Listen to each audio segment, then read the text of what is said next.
பிச்சை எடுக்கதா சவுதி உட்பட வெளிநாடுகளுக்கு பயணம். பாகிஸ்தானோட நிலைமை இதுதான். பொருளாதார நெருக்கடியில தவிச்சிட்டு வரக்கூடிய பாகிஸ்தான்ல இருந்து பிச்சை எடுக்கிறதுக்காக ஏராளமானவங்க வெளிநாடுகளுக்கு போறதும், அதுக்கு பின்னாடி வெளிநாடுகள்ல இருந்து அவங்க பாகிஸ்தானுக்கு நாடு கடத்தப்படுறதும் தொடர்கதை ஆயிட்டு வருது. இந்த நிலையில தான் போன 2024ல இருந்து இப்ப வரைக்கும் மொத்தமா எத்தன பிச்சைக்காரங்க வெளிநாடுகள்ல இருந்து நாடு கடத்தப்பட்டிருக்காங்க அப்படிங்கிறதும், எந்த நாட்டுல இருந்து அதிகமானவங்க நாடு கடத்தப்பட்டிருக்காங்க அப்படிங்கிறத பத்தி பாகிஸ்தானோட உள்விவகாரத்துறை அமைச்சர் சையத் மோஷின் நாடாளுமன்றத்துல சொல்லியிருக்காரு. பாகிஸ்தான் பயங்கரவாதிகளோட கூடாரமா இருக்குது. அதே மாதிரி நமக்கு சொந்தமான காஷ்மீருக்கு சொந்தம் கொண்டாடிட்டு வருது. போன மாசம் 22ஆம் தேதி ஜம்மு காஷ்மீரோட பஹல்காம்ல பாகிஸ்தான் ஆதரவு பயங்கரவாதிகள் நுழைஞ்சு துப்பாக்கிச் சூடு நடத்தினாங்க. இதுல 26 சுற்றுலா பயணிகள் இறந்தாங்க. இதுக்கு போன 7ஆம் தேதியில இருந்து 10ஆம் தேதி வரைக்கும் ஆபரேஷன் சிந்தூர் அப்படிங்கிற பேர்ல நம்ம நாடு பாகிஸ்தானுக்கு பதிலடி கொடுத்தது. இதுல 9 பயங்கரவாதிகளோட முகாம்கள், விமானப்படை தளங்கள் அழிக்கப்பட்டுச்சு.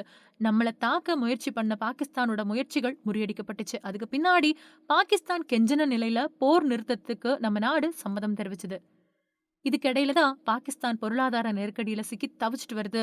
இப்படியான சூழல்ல இந்தியா கூட மோதல் அப்படிங்கிறது தேவையா? அப்படிங்கிற கேள்விகள் எழுந்தது. அது மட்டும் இல்லாம பாகிஸ்தான்ல இருக்கக்கூடிய மக்கள் பலரும் ஏழ்மை நிலையில இருக்காங்க. இதனால மோதல கைவிட்டுட்டு ஏழ்மையில இருக்கக்கூடிய சொந்த மக்கள முன்னேற்ற பாகிஸ்தான் திட்டம் தீட்டணும் அப்படின்னு நெறைய பேர் சொல்லிட்டு வராங்க. இதுக்கிடையில தான் இப்போ ஒரு புது தகவல் வெளியாயிருக்கு. அதாவது வெளிநாடுகள்ல பாகிஸ்தானியர்கள் அதிக அளவுல பிச்சை எடுக்கிறதும், அவங்கள அந்தந்த நாடுகள் கண்டுபிடிச்சு பாகிஸ்தானுக்கு நாடு கடத்துறது தொடர்பா முக்கியமான தகவல் வெளியாயிருக்கு. இது தொடர்பா பாகிஸ்தானோட நாடாளுமன்றத்துல அந்த நாட்டோட உள் விவகாரத்துறை அமைச்சர் சையத் மோஷின் ராசா நக்வி சொன்னது, போன 2024வது வருஷத்துல இருந்து இப்ப வரைக்கும் வெளிநாடுகள்ல பிச்சை எடுத்ததா மொத்தமா 5402 பேர் நாடு கடத்தப்பட்டிருக்காங்க. இவங்க Saudi Arabia, Iraq, Malaysia, Oman, Qatar, அப்புறம் ஐக்கிய அரபு எமிரேட்ஸ்ல இருந்து நாடு கடத்தப்பட்டிருக்காங்க. இதுல அதிகமானவங்க சவுதி அரேபியாவில இருந்து நாடு கடத்தப்பட்டிருக்காங்க. அங்கிருந்து மட்டும் 5033 பேர் நாடு கடத்தி வரப்பட்டிருக்காங்க.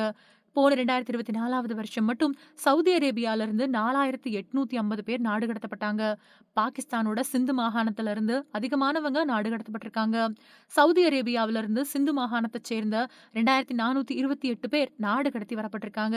இதுக்கு அடுத்தபடியா பஞ்சாப் மாகாணத்தைச் சேர்ந்த 1098 பேர், கைபர் பக்துன்வா மாகாணத்தைச் சேர்ந்த 819 பேர், பலுசிஸ்தான் மாகாணத்தைச் சேர்ந்த 117 பேரும் நாடு கடத்தப்பட்டிருக்காங்க அப்படின்னு சொல்லியிருக்காரு. அதாவது சவுதி அரேபியா இஸ்லாம் மதத்தோட புனித இடமா இருக்குது. இதனால அதிகமானவங்க அங்க போறாங்க.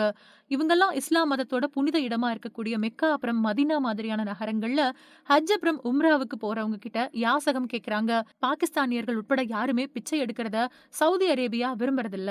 இதனால பிச்சைக்காரங்களை அடையாளம் கண்டுபிடிச்சு அவங்களோட சொந்த நாட்டுக்கு சவுதி அரேபியா நாடு கடத்திட்டு வருது. பாகிஸ்தானை பொறுத்த மட்டும் வேலை வாய்ப்பு அப்படிங்கிறது இல்ல. பொருளாதாரம் மந்த நிலையில இருக்கு.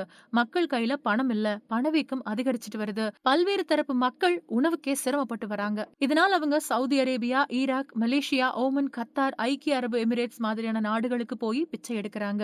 இப்படி நிதி நெருக்கடியில சிக்கி தவிக்கக்கூடிய பாகிஸ்தானுக்கு 8500 கோடி வரைக்கும் கடன் பெற சில நாட்களுக்கு முன்னாடி சர்வதேச நாணய நிதியம் கடன் ஒப்புதல் வழங்கி இருக்குது அப்படிங்கிறதும் இங்கே குறிப்பிடத்தக்கது.